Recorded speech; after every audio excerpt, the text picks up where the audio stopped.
আমাৰ ন্যায্য দাবি আমাৰ বাতিল কৰ। জিন্দাবাদ।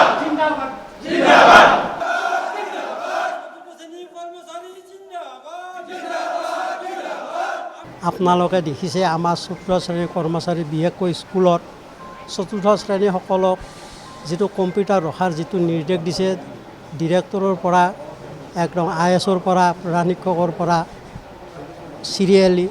গতিকে আজি আমাৰ এইকাৰণে মিটিংখন আৰম্ভ কৰা হৈছে যে চতুৰ্থ শ্ৰেণীৰ কৰ্মচাৰীসকলে যিহেতু কম্পিউটাৰ ৰখাৰ এটা সিদ্ধান্ত তেওঁলোকে আমাক দিছে, আমি যদি আমাৰ সম্পাদকে ইতিমধ্যে কৈছে যে যেনেকুৱা স্কুল আছে ভিতৰত তাত এজন দিনৰ ভাগতো তাত যাব নোৱাৰে আৰু তাত ৰাতি ৰখিলে তাৰ জীৱনৰ নিৰাপত্তা আৰু এই জীৱনৰ নিৰাপত্তাটো আমাৰ মৃত্যুৰ পিছত চৰকাৰে ল'ব নেকি বা ডিৰেক্টৰে ল'ব নেকি বা IS-এ ল'ব নেকি না হেডমাষ্টাৰে ল'ব?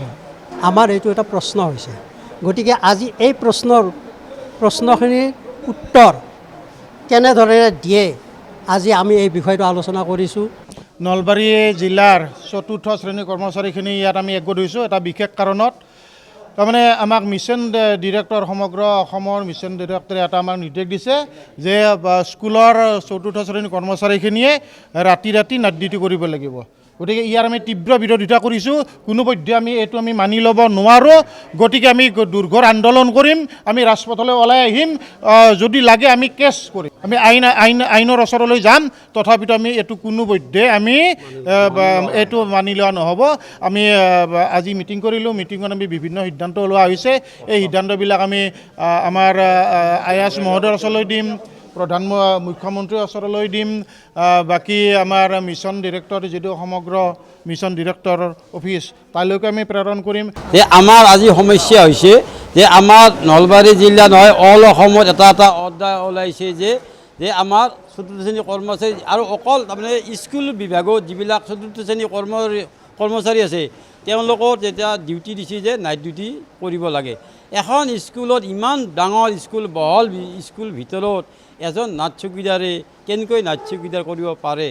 আমাৰ ভয় হৈছে, জীৱনৰ প্ৰতি ভয় হৈছে যে আমি চতুৰ্থ শ্ৰেণীৰ কৰ্মচাৰীয়ে অকলে বা দুইজন মানুহে এই বহল ভিত্তিত স্কুলত নাইট চকীদাৰটো সুবিধা নেকি? আৰু এনে জেগাত একোটা স্কুল আছে ইভাগে মানুহ অলপো কাষত নাই, তাতে আমাৰ প্ৰাণৰ ভয় হৈছে যে নাইট চকীদাৰ কৰাৰ। আৰু স্কুলৰ আগত আজিৰ প্ৰায় 13 চনত এটা অৰ্ডাৰ ওলাইছিল যে আমাৰ নাইট চকীদাৰ আমি সদৌ অসম চতুৰ্থ শ্ৰেণীৰ কৰ্মচাৰী নলবাৰী জিলা হিচাপে আমি তেওঁলোকৰ অৰ্ডাৰটো আমি IS ছাৰক কৈ আমি কেঞ্চেল কৰাইছিলোঁ। এইবাৰো আমি ভাবিছোঁ IS ছাৰে সম্পূৰ্ণভাৱে আমাৰ সদৌ অসম চতুৰ্থ শ্ৰেণীৰ মুখত চাই তেওঁ অৰ্ডাৰখন কেঞ্চেল কৰে বুলি মই ভাবিছোঁ।